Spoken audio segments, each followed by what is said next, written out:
Hebreos 12, capítulos 22. Estamos todavía en la comparativa que está haciendo el autor de Hebreos con lo que es el monte Sión y el monte Sinaí. Dice, en cambio ustedes han llegado, vamos a leer desde el 18 para encapsular, ¿verdad? Ustedes no se han acercado a una montaña que se puede tocar, a un lugar que arde en llamas, un lugar de oscuridad y tinieblas rodeado por un torbellino, como les sucedió a los israelitas cuando llegaron al monte Sinaí.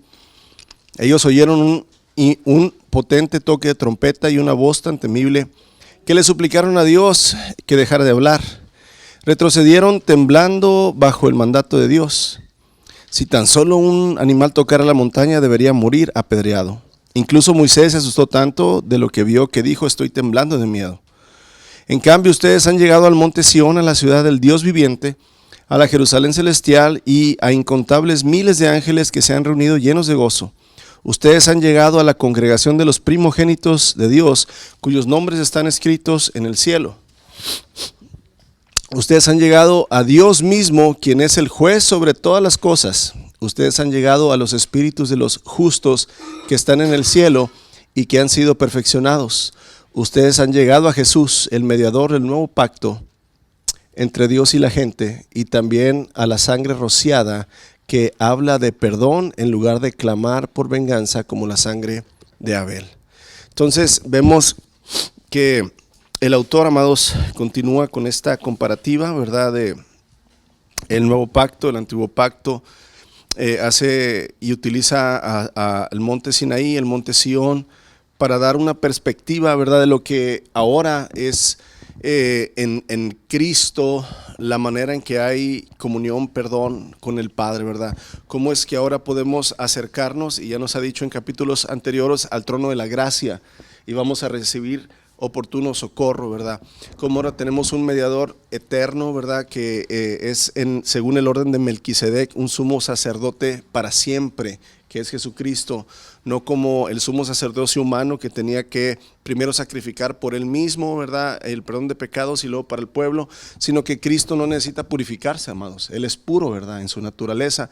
Entonces, toda esta comparativa la continúa haciendo, ¿verdad?, el escritor de Hebreos, para que haya un entendimiento correcto y perfecto sobre todas las cosas que antes eran, sobre toda la sombra que antes había, sobre todas las maneras que Dios les había dado anteriormente, ¿verdad?, en la adoración conforme a los ritos, a las ordenanzas, a los sacrificios, a las ofrendas, y que ahora, ¿verdad?, todo esto es con cumplimiento en Cristo Jesús.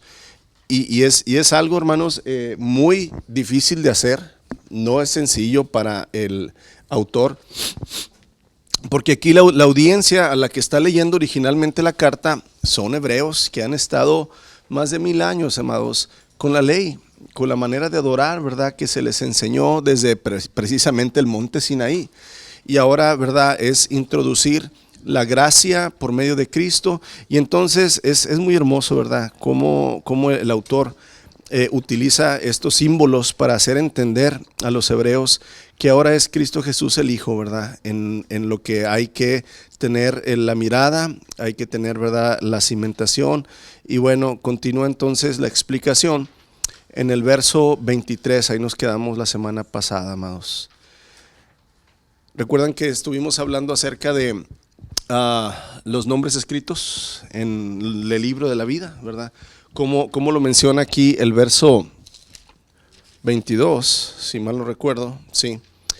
23, donde dice: ustedes han llegado a la congregación de los primogénitos. Hablamos precisamente de la ley del primogénito, la herencia, ¿verdad?, a quien merecía todo. Cristo Jesús, el primogénito, es el heredero de todo, pero nosotros somos coherederos junto con Él por medio de la fe.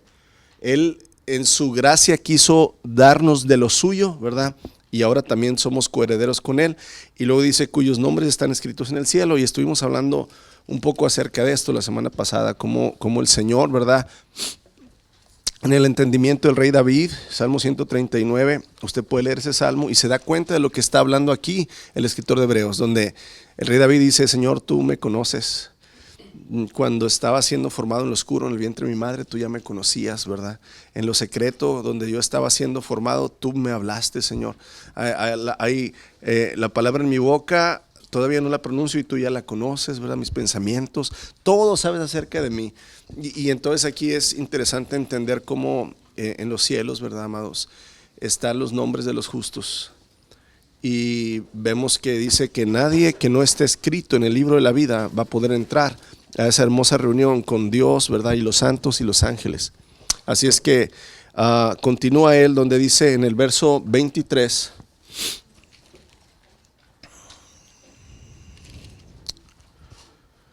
Dice, ustedes han llegado a la congregación de los primogénitos de Dios, cuyos nombres están escritos en el cielo. Y luego la segunda parte, ustedes han llegado a Dios mismo. A Dios mismo, hermanos. Ya no a un lugar, sino a Dios mismo. Dice aquí, en esta parte se nos revela, amados, página 155, ¿verdad? Donde dice, continuamos con la segunda. Ya no hay más hojas, ¿verdad? No, creo que continuamos con la segunda parte, el verso 23. Han llegado a Dios mismo. Aquí se nos revela, hermanos, cuál es el destino final. Aquí es muy importante entender, ¿verdad? Jesucristo declara. Jesús declara.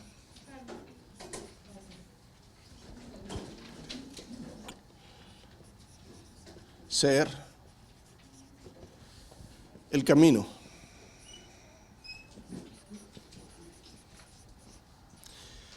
Y la pregunta es, ¿el camino a dónde? Aquí hay una referencia. Acuérdense que el peregrinaje de Abraham, vete, deja tu tierra y tu parentela al lugar que yo te ¿qué?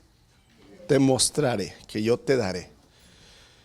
Esto se convierte en la tierra prometida, ¿verdad? Entonces aquí en la mente de los israelitas están las promesas. ¿Llegar a dónde? A la tierra prometida, al descanso. La esclavitud estuvo en Egipto, el descanso está en la tierra prometida. Eso es en el área física, ¿verdad? El área material aquí en la tierra.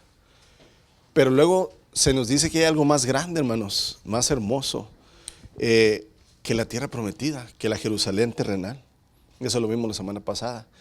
Está la Jerusalén celestial, donde mora Dios. Entonces aquí Jesús es el camino no a la tierra prometida físicamente, sino al descanso eterno. Por eso él dice, nadie viene al Padre. No dice nadie va al Padre, sino viene al Padre si no es por mí. Y entonces Jesús es el camino, hermanos, no nada más al cielo, no solo al cielo,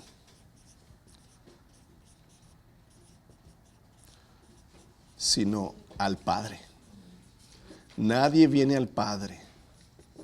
Entonces, hermanos, nuestro destino, el destino del cristiano,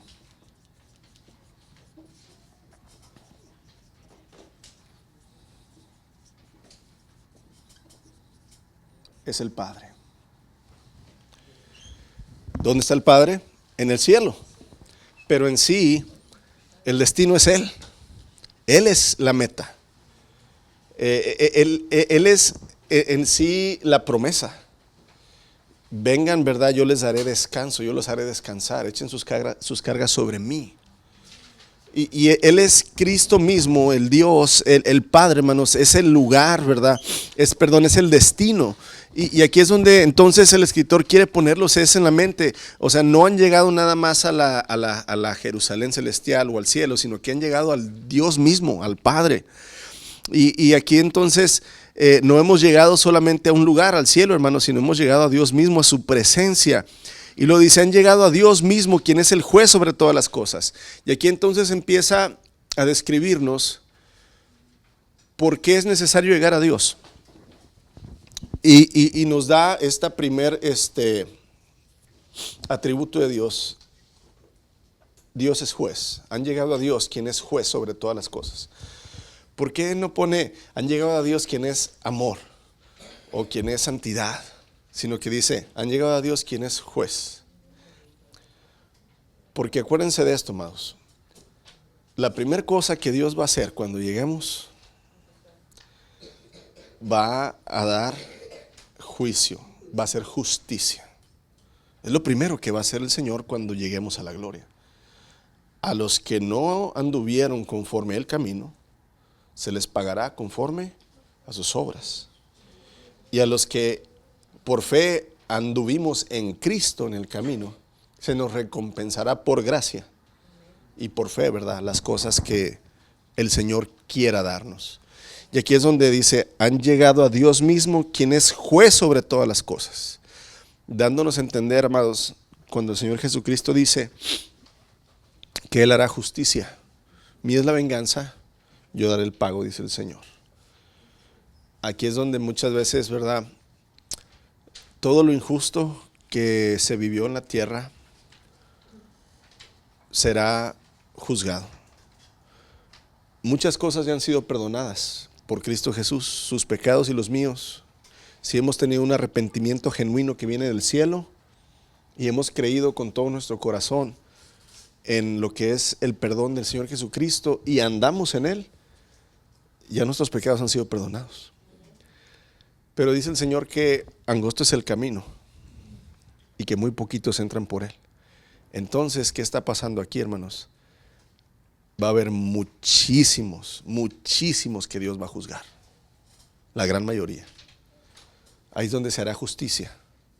Ahí es donde nada quedará, amados, ¿verdad? Impune. Toda la maldad de los hombres y mujeres que cometieron y que no se arrepintieron va a quedar juzgada. Las muertes de los santos que fueron precisamente asesinados por su fe, Dios juzgará. Las violaciones, los maltratos, la esclavitud, todos aquellos atropellamientos que hubo hacia la integridad de las personas, de los niños, de los viejitos, todo, hermanos, el Señor lo juzgará. Nada quedará sin juicio. Y ahí es donde hay una esperanza para los que han sufrido por Cristo, hermanos. Porque es difícil perdonar a aquel que ha hecho el mal muy grave a tu vida, a tus hijos, a tu familia. Uno muchas veces quisiera, ¿verdad?, la venganza, pero lo dejamos en manos de Dios y esperamos, ¿verdad?, en el Señor. Y aquí es donde dice, ¿verdad?, han llegado a Dios mismo, quien es el juez sobre todas las cosas. Dios es juez, hermanos, de todos los hombres y nadie ocupa un lugar más alto que Dios. Aquí no va a haber un tribunal, hermanos, o sea, aquí es el mediador, el acusador y los pecadores, el juez. No hay un tribunal para ver, a ver, ¿y ustedes qué piensan? ¿Es culpable o no es culpable, verdad? No, amados. Por eso están los libros.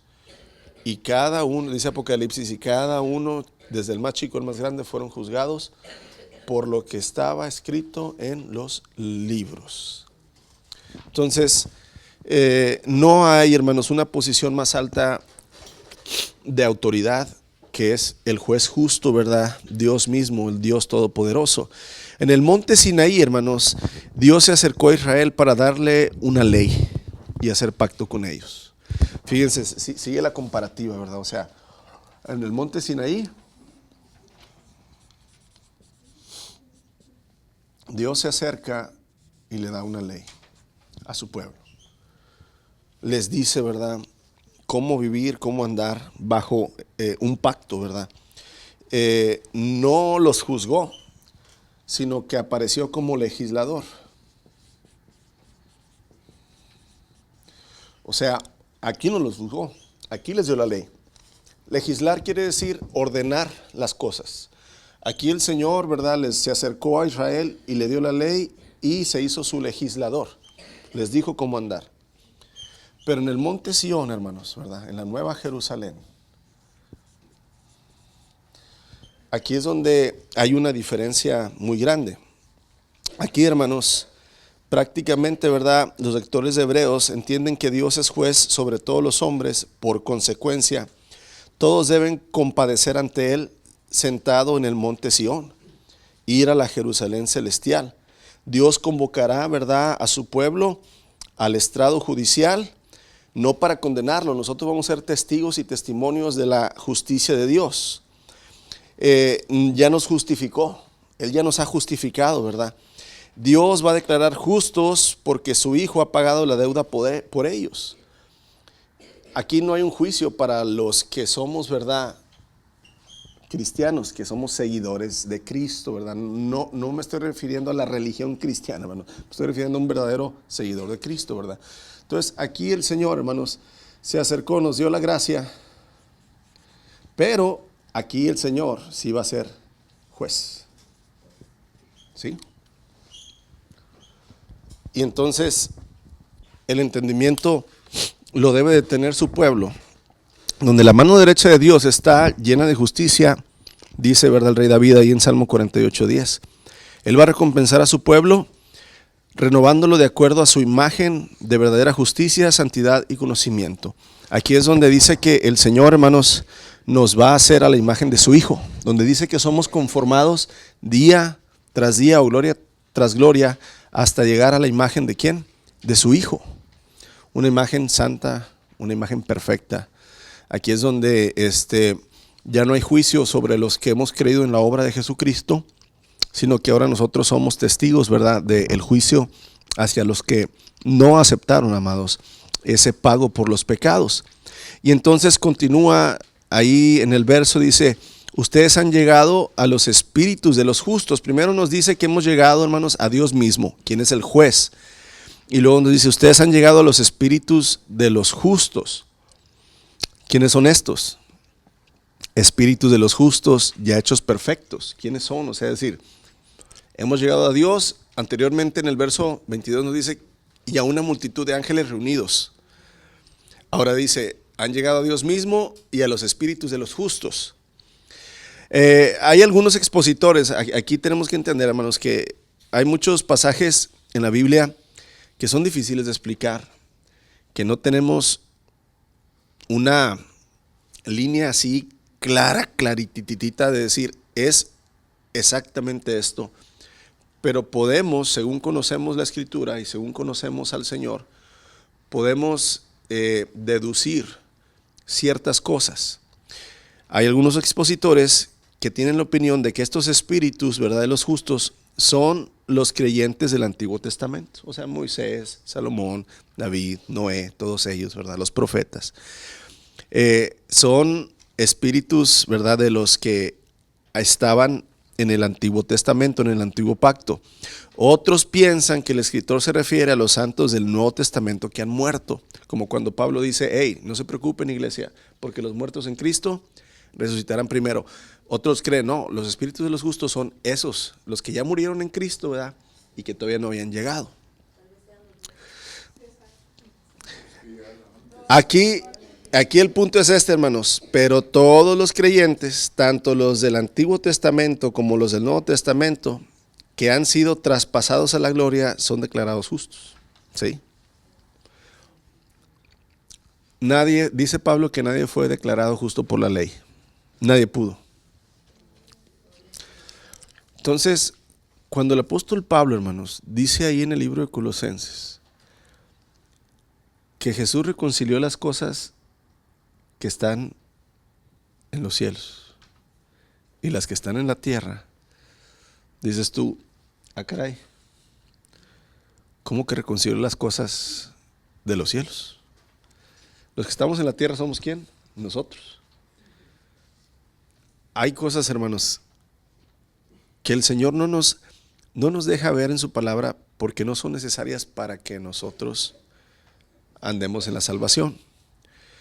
Pero hay muchas cosas que el Señor hizo en la cruz, en su redención, más que nada más redimirnos a los que estamos, ¿verdad?, como pecadores en esta tierra. Y aquí es donde hay que entender, ¿verdad?, que sea que hayan muerto antes de Cristo, estos justos se les llama, hermanos, a los que vivieron conforme lo más que pudieron apegados a la voluntad de Dios, no que eran 100% justos. Justo nada más hay ¿quién? Bueno, nada más hay uno. El mismo Señor Jesucristo se lo dice, platicamos eso, me lo preguntó Brandon esta semana, donde dice, maestro bueno, ¿por qué me dices bueno?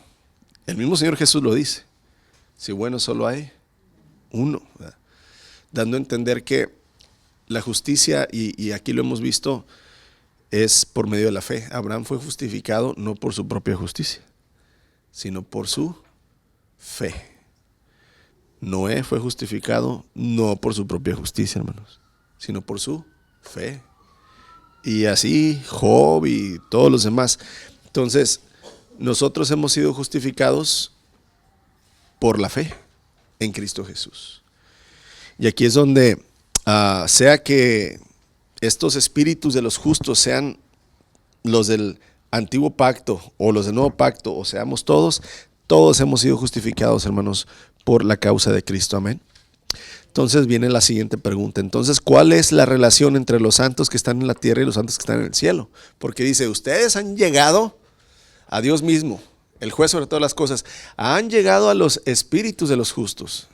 Entonces, ¿qué relación tenemos nosotros que estamos llegando, verdad, a los espíritus de los justos, de los santos que están en el cielo? Amados, los santos que están en la gloria ya han sido hechos perfectos, puesto que ya han sido liberados del pecado. Acuérdense que dice la palabra que en la Nueva Jerusalén no puede entrar el mal, no puede entrar el pecado. Entonces la pregunta es, ¿dónde están los santos que ya murieron? Pues están en el cielo. No han sido plenamente transformados, bueno, en nuestro tiempo, aquí estamos nosotros en este Cronos, pero necesitamos entender que ya el Señor ya los perfeccionó. Ya están perfectos, ¿verdad? Porque si no, no pudieran estar en esa comunión con el Padre. Pero aquí, amados, las almas ya son perfectas y sus cuerpos serán perfeccionados el día de la resurrección. Porque aquí hay que entender, ¿verdad? Que el cuerpo es como el cuerpo de Cristo, ¿verdad? Fue resucitado y glorificado al tercer día. Las almas de los santos, hermanos, están en el cielo. El domingo predicamos acerca de esto, ¿se acuerdan? Espíritu, alma y cuerpo. El cuerpo se queda aquí, se vuelve polvo, y el espíritu de vida vuelve a Dios, y el alma pues al lugar donde va a ser juzgada, ¿verdad? O donde va a ser el descanso eterno. Pero entonces cuando Cristo venga, dice que los muertos en Cristo resucitarán primero. Nosotros que hemos de quedar vivos seremos levantados junto con ellos y seremos transformados el cuerpo. El alma no se tiene que transformar, el alma se limpia, hermanos. Por eso el Señor ha limpiado nuestra alma, pero el cuerpo se tiene que transformar en un cuerpo perfecto. Entonces aquí por eso dice, han llegado los espíritus de los justos.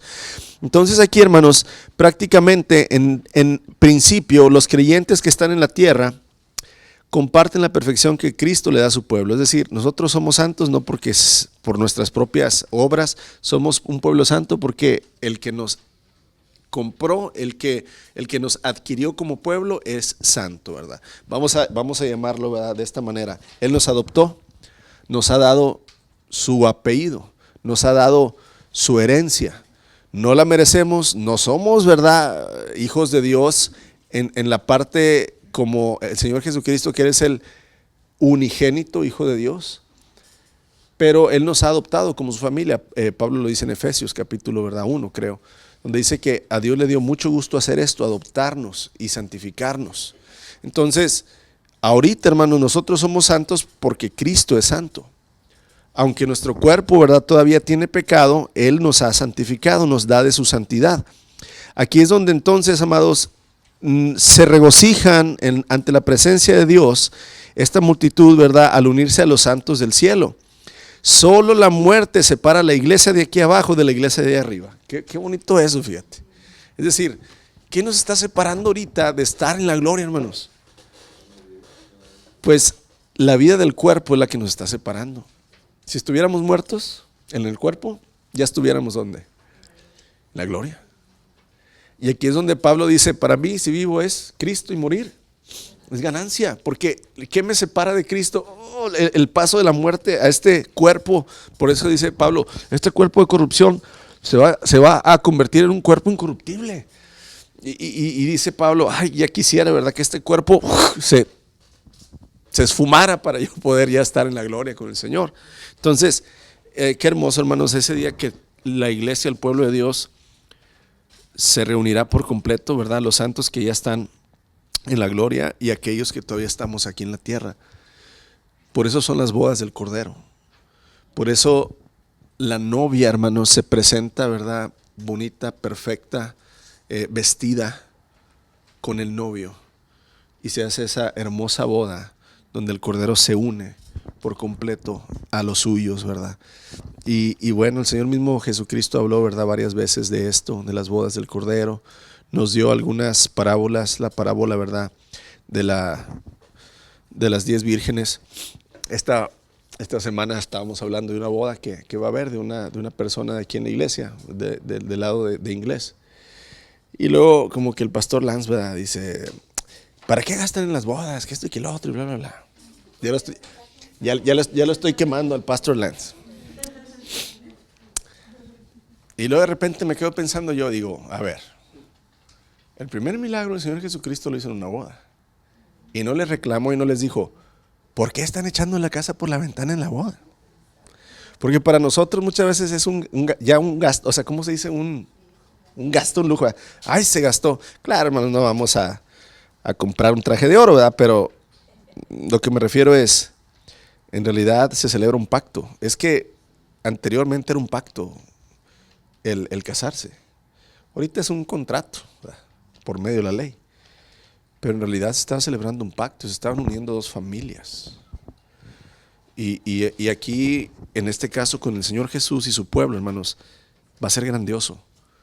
Grandiosas las bodas del Cordero, ¿verdad? Y bueno, ¿quién está invitado? Todo aquel, ¿verdad?, que ha aceptado la invitación. Todo aquel que ha dicho, Señor, yo voy a ti. Él dice, vengan a mí, los que estén cansados y cargados. Tomen su cruz, síganme, niéguense a sí mismos. Los que han respondido a ese llamado estarán amados en las bodas del Cordero. Aquí es donde entonces llega a la cúspide del monte, hermanos, a lo más importante. Llega aquí en el verso 24 el autor. Ustedes han llegado a Jesús. Fíjate cómo va como por etapas el escritor, donde primero en el verso 22 nos dice, han llegado al monte Sión, a la ciudad del Dios viviente, a la Jerusalén celestial, a incontables miles de ángeles que se han reunido llenos de gozo. Han llegado a la congregación de los primogénitos, a los que están escritos su nombre. Han llegado a Dios mismo, quien es el juez sobre todas las cosas, y a los espíritus de los justos, ¿verdad?, que han sido perfeccionados. Y luego ahora dice, han llegado a Cristo mismo, a Jesús. Dice Pablo en el libro de los Filipenses, por cuanto entonces Dios le ha dado un nombre que es sobre todo nombre, lo más alto, hermanos, ¿verdad? Ustedes han llegado a Jesús, el mediador del nuevo pacto entre Dios y la gente, y también han llegado a la sangre rociada que habla de perdón en lugar de clamar por venganza como la sangre de Abel. Jesús el mediador, hermanos. Este es el tema central del libro de Hebreos. Cristo Jesús, el mediador entre Dios y los hombres. Ya no es la ley, ya no es Moisés, ya no es un rey David, ya no es un rey Salomón, ya no es un profeta, ya no es prácticamente, hermanos, un evento. Es Dios mismo quien intercede, ¿verdad?, por nosotros, su Hijo. En los capítulos anteriores, hermanos, el escritor explicó el pacto, el nuevo pacto, ¿verdad? Cómo el Señor Jesucristo es el Cordero, cómo es la propiciación, cómo Él mismo es el sacerdote, pero al mismo tiempo es el Cordero. Nos explica tantas cosas el autor. Y claro, lo explica porque el pueblo al que le está hablando, los hebreos, tenían eso, ¿verdad?, en la mente, porque ellos lo vivían. Ellos vivían las Pascuas, veían cómo se sacrificaba, ¿verdad?, el Cordero de Dios, cómo se rociaba la sangre. Todo esto ellos lo vivían, entonces está muy presente en ellos. Y el escritor de Hebreos se los hace recordar, pero ahora, ¿verdad?, pleno y completamente enfocado a Cristo Jesús. Una vez más, el autor les recuerda a los lectores, hermanos, que Jesús es el mediador del nuevo pacto. Y utiliza intencionalmente el nombre de Jesús para enfocar el sufrimiento, muerte, resurrección y ascensión de Jesús. O sea, no dice ahí el Hijo de Dios, sino que utiliza el nombre Jesús porque es el nombre, ¿verdad?, de precisamente el Hijo de Dios viniendo al mundo, Emmanuel, Dios con nosotros. Cuando dice Jesús, han llegado a Jesús, acuérdense, han llegado a aquel que pagó, sufrió, ¿verdad? Como cordero. En el monte Sinaí, hermanos, Moisés sirvió como mediador entre Dios y el hombre. ¿Recuerdan el relato de Éxodo capítulo 19, 20? Donde el pueblo dijo, Moisés, que ya no hable Dios, porque vamos a morir. Que hable contigo y todo lo que tú nos digas, sabremos que Dios lo dijo. O sea, el pueblo dijo, Moisés, tú sé nuestro mediador. Entonces Moisés, hermanos, hizo como mediador entre el pueblo de Dios y el hombre. Es bien hermoso, hermanos. Creo que es Éxodo 24, donde dice que Dios le dice a Moisés, ve y preséntate delante del propiciatorio. El propiciatorio, te lo vamos a ver, aquí está, ¿verdad? Es la tapa del arca del pacto de la alianza, dice, y de entre en medio de los querubines yo te hablaré, le dice Dios a Moisés. Imagínate la escena, hermanos, hermosa, ¿verdad? Dios diciéndole al hombre, acércate, pero a donde yo te digo, y como yo te digo, y yo te hablaré, yo te mostraré, ¿verdad?, lo que quiero de ti. Aquí es donde Moisés, hermanos, él se acercaba a Dios, Dios le hablaba a Moisés y Moisés le hablaba al pueblo. Moisés hacía de mediador, de intercesor. Él fue el intermediario. Eso fue en el monte Sinaí. Pero el monte Sinaí representa, hermanos, lo que es temporal. ¿Se acuerdan que el pueblo nada más estuvo unos cuantos días? Por lo menos 80 días, ¿verdad? Los días que subió Moisés, 40 días, bajó, los reprendió, volvió a subir otros 40 días. Entonces, el pueblo se presentó en el Sinaí, estuvo un tiempo y ¿qué? Se fue. La presencia de Dios también nada más estuvo un tiempo en el Sinaí y ¿qué? Se fue. Sinaí representa lo temporal. Representa, ¿verdad?, aquello que iba a tener un inicio y un final. Y aquí es donde entonces Moisés murió y el primer pacto posteriormente llegó a su fin. Lo vimos aquí mismo en Hebreos. Por supuesto, Dios reemplazó, hermanos, el pacto con un nuevo pacto. Y Jesús llegó a ser el mediador del nuevo pacto. Los lectores de esta carta, hermanos, observaron que el establecimiento de un nuevo pacto era algo reciente, era lo que estaba explicando precisamente aquí por primera vez el escritor de Hebreos. Para nosotros que nacimos, ¿verdad?, vamos a llamarlo así, hermanos, con un adoctrinamiento ya en la gracia, en la obra redentora de Jesús, pues se nos hace lo más común, que Dios envió a su Hijo, ¿verdad?, a morir por nosotros, porque Él es perfecto, nosotros no, necesitamos un mediador, no podíamos salvarnos. Para nosotros es lo más, vamos a llamarlo, normal del mundo. Pero para los hebreos no, hermanos. Por eso toda esta carta explicando todo esto a ellos. Ellos van a pasar, hermanos, de un pacto a otro. Ellos están en esa transición, hermanos. Esta iglesia a la que le fue escrita esta carta está en esa transición donde está teniendo ya la madurez el antiguo pacto, hermanos, y va a dejar de ser y está entrando en vigor el nuevo pacto. Entonces para ellos necesitaban mucha luz por parte de Dios para entender bien lo que está sucediendo y lo que va a suceder. Y es aquí entonces que el Señor, hermanos, utilizó a hombres como el escritor de Hebreos para explicarlo de una manera que a lo mejor para nosotros es difícil, porque necesitamos estar volviendo al Antiguo Testamento y tomar todos ejemplos de la adoración, del sacerdocio arónico, ¿verdad?, de los profetas de Moisés, de los ángeles, de los sacrificios, de la adoración antigua, y no lo conocemos muy bien, pero ellos sí lo conocían bien. Rubén. Hasta ahorita, pastor, yo he tenido contacto con varios judíos de Estados Unidos, de Israel, y sí, es muy difícil, al principio es muy difícil cuando les explican todo esto, pero uno de los pasajes que constantemente me mencionan en las entrevistas que les he hecho, Isaías 53, es uno de los puntos que les llega directo al corazón cuando el Espíritu Santo les habla y después empiezan a comprender todo el resto, se les revela de Génesis a Malaquías, Apocalipsis. Empieza a ser. Sí. Claro. Pero es que, les digo, para nosotros no quiero usar la palabra fácil, hermanos, porque tampoco es fácil aceptar a Cristo y como nosotros lo vemos, pero para los judíos era doblemente difícil.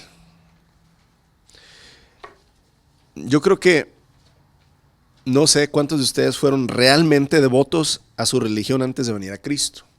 O sea, decir, yo era un católico de hueso colorado, o un testigo de Jehová fiel, o un mormón fiel, ¿verdad? O sea, que me costó tanto quebrar todo lo que me habían enseñado desde niño. Hay personas que les costó muchísimo, hermanos, porque habían sido adoctrinados en otra fe. Y de repente, ¿verdad? Que ya los ídolos y el Papa y las vírgenes y los ritos y las misas y todo aquello. ¿Y dónde quedó, verdad? Bueno, es una comparativa, ¿verdad? De la fe que había en los hebreos, hermanos. Y ahora, ¿verdad? Pasar esa fe en el antiguo pacto, ahora pasar a su fe en Cristo Jesús. Muy difícil. Pero nada imposible para el Señor, amados, ¿verdad? Para su espíritu. Aquí es donde entonces, amados, los lectores no deben mirar ya más a Moisés, que fue mediador del antiguo pacto, sino que ahora deben de mirar a Jesús. Es muy hermoso cuando en el monte de la transfiguración está el Señor Jesucristo, ¿verdad? Con sus discípulos, y le dice a Jacobo, a Pedro y a Juan, vengan conmigo. Se va. ¿Era el monte de los olivos? ¿O cuál monte fue el monte de la transfiguración? No, creo que fue el monte de los olivos, a ver si no estoy mal, pero en ese monte, hermanos, dice que de repente está el Señor Jesucristo y se glorifica, o sea, su cuerpo toma la gloria, el resplandor que tiene, y que aparecen a un lado de él, a un lado Moisés y al otro lado Elías. Y entonces Pedro, Jacobo y Juan, hermanos, los discípulos, están viendo esta escena, están viendo al Señor en medio, glorificado, y a Moisés y Elías. Y entonces Pedro le dice al Señor, Señor, ¿quieres que hagamos unas enramadas, o sea, unas sombras, para que tú hables y con Moisés y Elías y no tengan, ¿verdad? Estos están en el plano terrenal, hermanos. Ellos están limitados, ¿verdad? Pues estos están glorificados, el sol no les hace nada. Pero aquí nos da a entender qué corta tenemos nuestra vista cuando el Espíritu Santo no está en nosotros. Vemos nada más así. Entonces de repente dice que hubo una voz de los cielos que dijo, este es mi Hijo amado, a él oír. Aquí ya cambia la frase, cuando el Señor Jesucristo fue bautizado y Juan el Bautista escuchó la voz que dijo, este es mi Hijo amado en el cual tengo complacencia. Ahora dijo el Señor, a él oír. Lo que entendemos de aquí, hermanos, ¿verdad? Es que Moisés representa la ley, Elías representa a los profetas,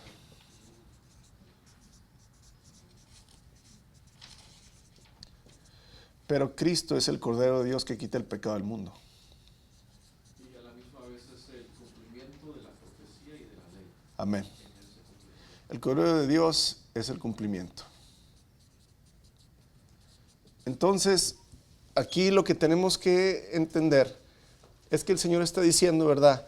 Ya no es Moisés a quien van a oír solamente, ya no es a Elías a quien van a oír solamente, sino que a él oír, a mi Hijo, porque mi Hijo ha cumplido, ¿verdad?, con las profecías y con la ley. Y es muy interesante ver eso, hermanos, de esta manera, porque, vuelvo a repetirlo, Moisés y Elías fueron grandes personajes en la fe de los judíos, del pueblo de Israel. Pero la diferencia es que Jesucristo, él sí era justo, porque aquí en el versículo 23 hay que resaltar algo muy importante que es la doctrina de la justificación, ¿verdad? Porque son palabras que a lo mejor Vamos a terminar con eso.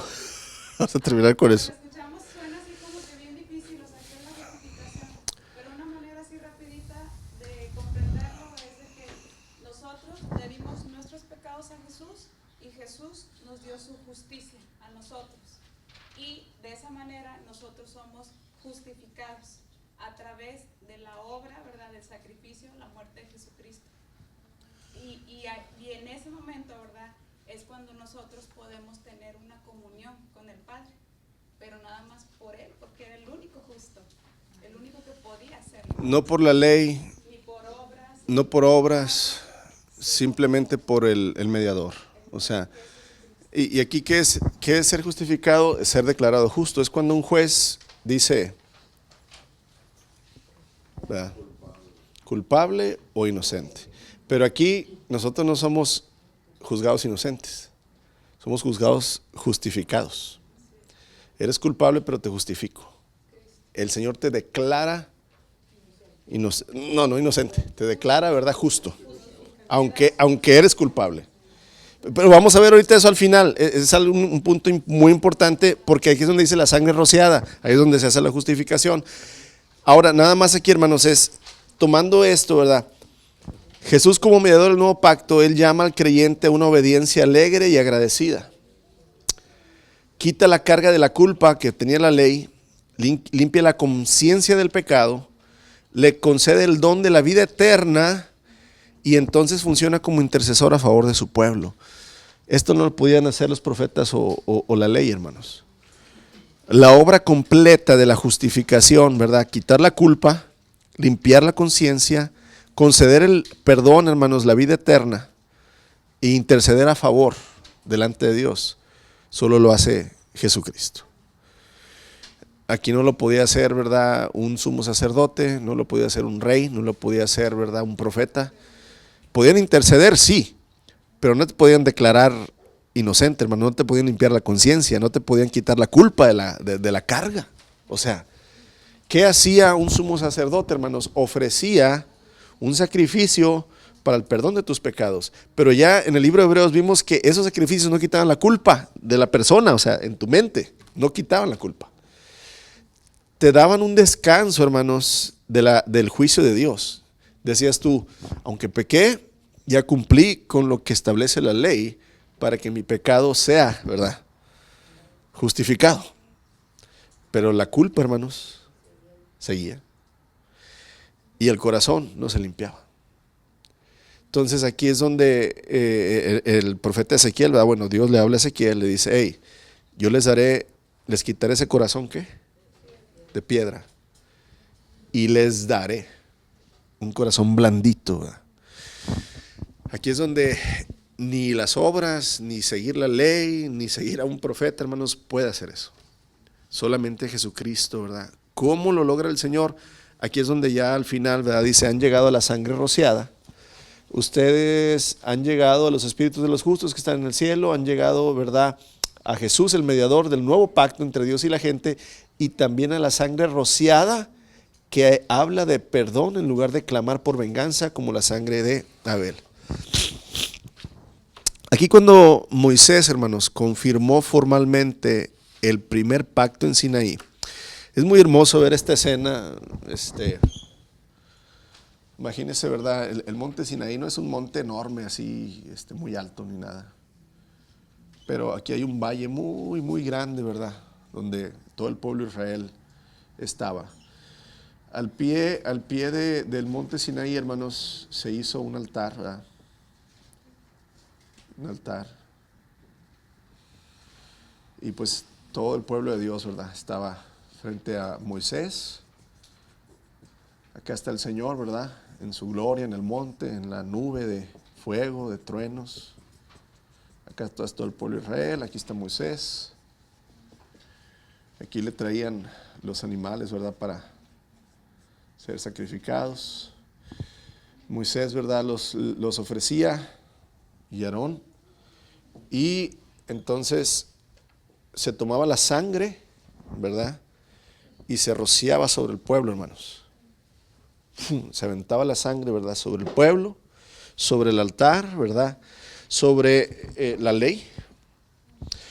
Y se tenía que entender, hermanos, que la sangre era lo que sellaba el pacto. Cuando hay un matrimonio donde el hombre y la mujer son vírgenes, se sella el pacto con sangre. ¿Sí? Todo pacto, hermanos, que viene de parte de Dios en cuanto al hombre, ¿verdad?, y a su redención, tiene que haber sangre por medio. Porque sin sangre no hay remisión de pecados, no hay perdón. Porque la vida está en la sangre. Y el Señor Jesucristo les dijo a Adán y a Eva, el día que pecares, ese día morirás. Porque el salario, el pago del pecado es la muerte. Y si la vida está en la sangre, para pagar tu pecado, entonces tienes que dar, ¿verdad?, la sangre, la vida. Aquí es donde entonces, amados, la sangre rociada significaba el perdón de los pecados, ya que sin derramamiento de sangre no hay perdón. Jesús inauguró el nuevo pacto derramando su sangre una vez y para siempre en el monte. Oye, si te fijas, siempre el Señor llama a los hombres a los montes, ¿verdad?, al Gólgota, en el monte de la calavera, ¿verdad?, vamos a llamarlo así. Y a causa de esa sangre, hermanos, rociada, los creyentes ingresan ante la presencia de Dios como pecadores perdonados. Es el mismo símbolo del sumo sacerdote. El sumo sacerdote, hermanos, era un pecador. Pero él iba a entrar al lugar santísimo, al lugar santo y luego al lugar santísimo. Pero si traía la culpa de pecado, hermanos, presente y no se había arrepentido, cuando entrara él a la presencia de Dios, iba a morir. Pero si él ofrecía un sacrificio de sangre, primeramente por sus pecados, y Dios aceptaba ese sacrificio con arrepentimiento de él, él podía entrar a ministrar en el lugar santísimo. Pero Jesús no necesitaba, hermanos, hacer sacrificio por él mismo, porque él ya era perfecto. Entonces dice que él entra al lugar santísimo, hermanos, inclusive rompe el ¿qué? El velo. Se rompe no de abajo para arriba. Dios abre, hermanos, el camino por medio de Jesús. Antes solamente una vez al año el sumo sacerdote entraba ante la presencia de Dios, bajo cumplir la ley de purificación para que no fuera muerto por medio de los sacrificios. Había un velo, ¿verdad?, que separaba el lugar santo del lugar santísimo y de la presencia de Dios. Nadie podía entrar. Mas ahora Jesucristo entra al lugar santísimo y quita, hermanos, el velo. Y ahora podemos entrar al trono de la gracia con toda confianza, dice el escritor de Hebreos. Ya no con miedo, ya no pensando de que si me acerco Dios me va a rechazar, sino que dice, ahí voy a recibir el oportuno socorro, ¿verdad?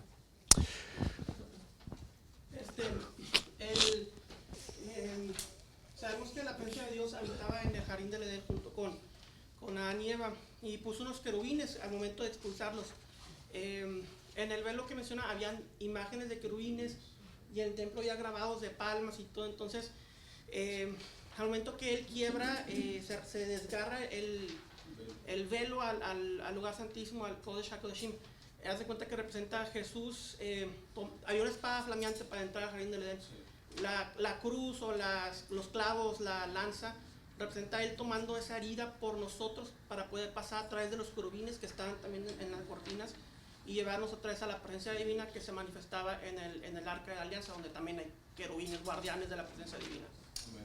Es como una ilustración, ¿verdad?, donde el templo es el huerto del Edén, donde estaba, ¿verdad?, dices tú, estaba inclusive con granadas, ¿verdad?, adornado, palmas en oro, ¿verdad?, estos querubines. Y acuérdense, hermanos, todo este diseño se lo dio Dios a Salomón. No fue que Salomón se lo inventó. Dios se está representando y está representando lo que Él es en la tierra, en el templo. Y aquí hay un simbolismo, ¿verdad?, lo comparte Rubén. El Señor Jesús quita ese velo y otra vez tenemos la comunión como en el Edén con la presencia de Dios. El hombre con la presencia de Dios. Y es hermoso, hermanos, ver eso. Y aquí le voy a compartir algo que en mi corazón, ¿verdad?, yo tengo y quiero aclarar ahorita mucho esto, lo que les voy a decir, lo que voy a compartir. Aquí es donde entonces, hermanos, los creyentes ingresan ante la presencia de Dios como pecadores, pero perdonados. Han llegado, dice el escritor, a la sangre rociada que habla de perdón en lugar de clamar por venganza como la sangre de Abel. La comparación es algo desigual, hermanos. Recuerden que la primera vez que vemos un asesinato en la Biblia, pues creemos que fue Caín matando a Abel. El Señor le reclama a Caín y le dice, la sangre de tu hermano clama venganza, justicia. Pero aquí, hermanos, Dios dispuso una maldición sobre Caín por matar a su hermano Abel. Ahí es donde la sangre de Abel, aunque era justo, hermanos, no alcanzaba, porque ya había pecado en Abel. Pero prácticamente, hermanos, la sangre de Cristo quita la maldición colocada sobre el hombre caído, lleva a cabo la reconciliación y la paz entre Dios y el hombre. La sangre de Abel es la sangre de un mártir que clama venganza. Él fue asesinado por celo, por coraje, por envidia. Es un mártir de Cristo, ¿verdad? Un mártir de la justicia. La sangre de Jesucristo es la sangre del Cordero de Dios que quita el pecado del mundo. No clama venganza, sino que en realidad, hermanos, hace justicia. Y aquí la comparación de la sangre de Abel y la sangre de Jesús no tiene similitud, hermanos, ya que la sangre de Abel, aunque era justo, clama por justicia, y la sangre de Cristo se convierte en la justicia y redención, poniendo en libertad al pecador. Qué hermoso. Ahora, hay dos imágenes que les estoy mostrando ahí, que las quiero explicar y las quiero compartir, ¿verdad? Y voy a usar como base algunos textos bíblicos. Ustedes son libres de investigar lo que quieran, hermanos, ¿verdad? Yo nomás, es una convicción aquí en mi corazón, ¿verdad? La palabra de Dios no nos menciona esto. Hubo un hombre, un hermano que se llamaba Ron Wyatt, ¿verdad? He visto yo muchos de sus videos, donde él da una explicación a mis ojos muy bíblica acerca del derramamiento de sangre del Señor Jesús. Yo siempre me quedé con la duda, hermanos, con una cierta, ¿cómo le diré? Inquietud, de decir, ¿por qué la sangre del Señor se derramó en la tierra? O sea, para mí no tenía sentido que la sangre del Señor Jesús fuera derramada nada más sobre la tierra, porque sobre la tierra fue derramada la sangre de Caín, perdón, la sangre de Abel. Pero la sangre de Abel no fue rociada en el propiciatorio, o sea, en la tapa del arca de la alianza. Si vamos a Levítico capítulo 17, aquí esto ya es extra de la clase, denme 10 minutos, hermanos, nada más, por favor. Levítico capítulo 17.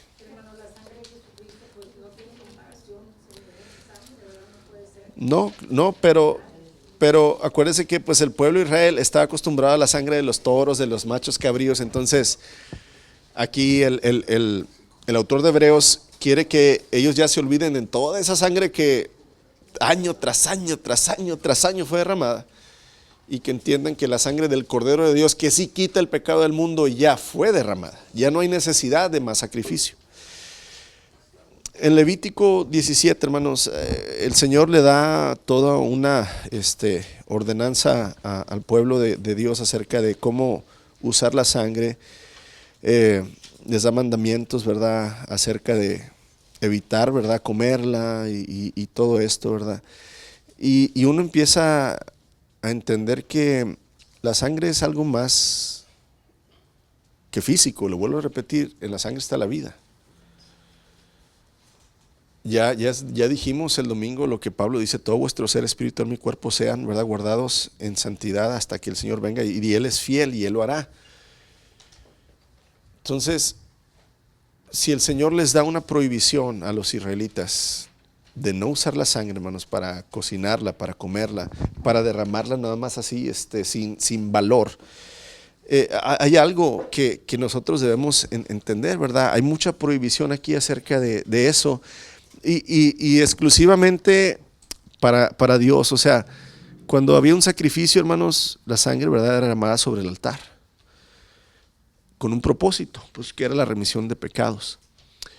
Dice aquí en el verso 11, bueno, desde el verso 10: si algún israelita de nacimiento extranjero que viva entre ustedes come o bebe sangre en cualquier forma, yo me pondré en contra de esa persona y la voy a excluir de la comunidad, porque la vida del cuerpo está en la sangre.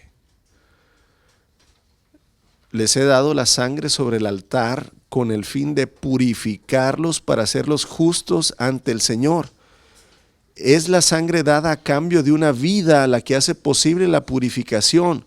Por esta razón le he dicho al pueblo de Israel, no coman ni beban sangre, ni usted ni los extranjeros que viven en ustedes.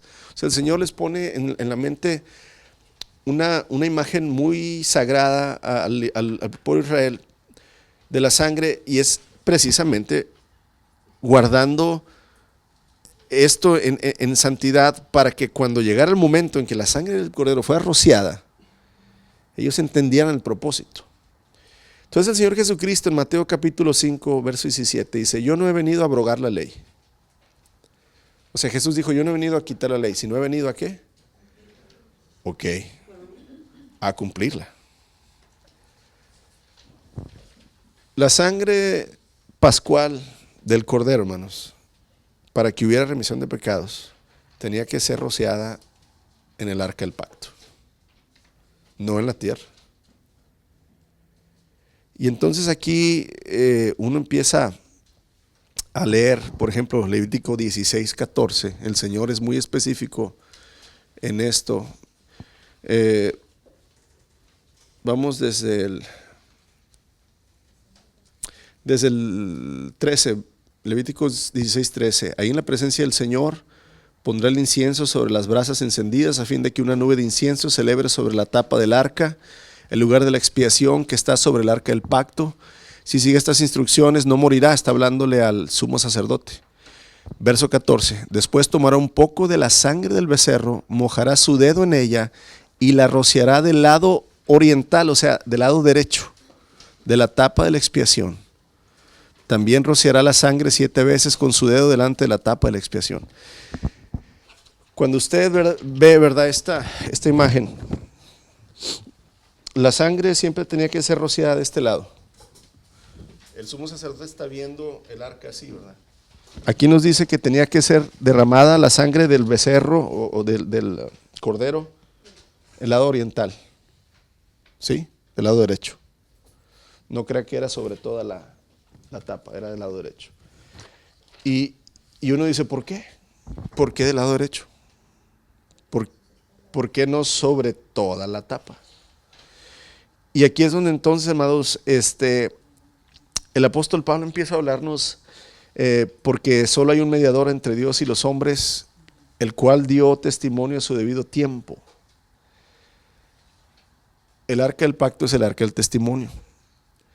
Y Juan dice, Juan 5:8, 3 son los que dan testimonios en la tierra: el espíritu, el agua y la sangre. ¿Con qué quiero llegar a esto, hermanos? En realidad, ¿verdad? Este hermano, Ron Wyatt, necesita ver sus videos, y aquí que Dios le dé convicción o el Señor nos quite, ¿verdad?, del error. Pero dice que el Señor lo lleva al lugar donde está guardada el arca del pacto, ¿verdad? Y es precisamente abajo del Gólgota, abajo del monte de la calavera. Es un monte de piedra completamente, de roca porosa. Entonces dice que cuando el Señor Jesús es crucificado hay un gran terremoto. Dice, y la piedra se partió. Cuando tú ves qué piedra se refiere, ¿verdad? Y entonces dice él que está aquí el Señor Jesucristo, ¿verdad? La piedra se parte del monte y la grieta va, ¿verdad?, y da arriba del arca del pacto. Y entonces cuando la sangre de Cristo es derramada, cuando el soldado, ¿verdad?, dice que para entregar el cuerpo ya a los judíos, porque ya iba a ser el día sábado, le rompen las piernas a los dos que están vivos a los lados del Señor Jesús, pero a él lo ven que está muerto. Para asegurarse, le meten del lado izquierdo, ¿verdad?, una lanza entre el pulmón y el corazón para ver si salía agua y sangre. Ya con eso quiere decir que ya no hay circulación, y entonces el agua y la sangre se van separando, y con eso ya están seguros que está muerto. Al ser derramada la sangre, hermanos, se va sobre la grieta, y entonces la sangre de Cristo es derramada sobre el lado izquierdo, sobre el lado ¿verdad?, occidental de la tapa de la propiciación. Y entonces es aceptado el sacrificio del cordero de la sangre sobre el arca del testimonio del Señor. Para mí esto, cuando yo lo vi, tiene un sentido y por eso le estoy aclarando. Esto no viene en la Biblia. Y no diga, el pastor dijo que en la Biblia dice, y aquí están todos de testigos. Y ahí está grabado. Yo le estoy diciendo, esta es una convicción personal que yo tengo. Muchas veces uno dice, no, es que esto es muy increíble. Pues así de increíble, hermanos, es que Pedro haya caminado sobre el agua. Así de increíble es que Jonás haya sido tragado 3 días y 3 noches y luego vomitado en la playa. Así de increíble es que Elías bajó fuego del cielo. Y nos vamos a recitar toda la Biblia de las cosas increíbles que el Señor dio. Yo nada más estoy diciendo que por las especificaciones de la ley que Dios mismo le dio al hombre, de que la sangre tenía que ser rociada en la tapa del propiciatorio para que fuera aceptada como el pago del pecado, yo creo que la sangre de Cristo fue rociada sobre el arca del pacto para que entonces todos los que hemos sido redimidos por esa sangre haya testimonio en el arca, ¿verdad? O el asiento de misericordia que se le llama también a esta arca. Pídele al Señor, hermanos, ¿verdad?, que si estamos equivocados, Él es perfectamente bueno para revelar la verdad. Y si no estamos equivocados, gloria a Dios, porque la sangre de Cristo es testimonio en la tierra junto con el agua, donde hemos sido bautizados, y el Espíritu que nos ha sellado. Y aquí es donde entonces es hermoso la justificación, hermanos, porque entonces ya aquí se sella por completo la justificación que el mismo Dios le dio al pueblo de Israel, diciendo, ¿verdad?, que la sangre del macho cabrío, el cordero pascual, tenía que ser testimonio delante de Él. Y gloria al Señor, hermanos, que por medio de esa sangre hemos recibido el perdón y la justificación. Somos limpiados delante de los ojos de Dios, aunque somos culpables, pero por la fe que tenemos en el acto de redención, o sea, de pago que ya hizo Jesucristo con su sangre que quita el pecado, ahora podemos nosotros plena y completamente estar seguros que cuando Él venga, nos hará completamente como Él, sin pecado, perfectos. Y aquí es donde decimos, gracias Cristo, gracias Señor. Eres hermoso, glorioso, majestuoso y todo lo que podamos alabarle y exaltarle, hermanos, porque no hay otro nombre en el cual podemos ser salvos, solamente el nombre de Jesús. Señor, gracias por tu palabra, Señor. Si hay algo, Señor, que es de más, que es mentira, que es engaño, Señor, tú háblanos y quita, Señor, de nuestra mente las cosas que no son. Yo soy hombre, Señor, y yo puedo equivocarme y lo he hecho. Y Padre, yo nomás en mi corazón está a hablar la verdad de tu palabra, Señor. Así es que, Señor Jesucristo, si este proceder que hay en mi corazón es correcto, Señor, danos la seguridad en el Espíritu. Si no es así, Señor, tú eres más que suficiente para enseñarnos. Así es que, Padre, te damos gracias por la sangre de tu Hijo derramada, Señor, en la cruz y sobre el testimonio del pacto, Señor, porque por medio de ella ahora tenemos paz para contigo y tenemos, Señor, la limpieza del pecado y de la culpa, Señor, y la vida eterna. Alabado seas Jesús, Hijo de Dios, quien ha quitado, Señor, nuestro pecado. En tu nombre oramos, damos gracias. Amén y amén. Dios les bendice, amados.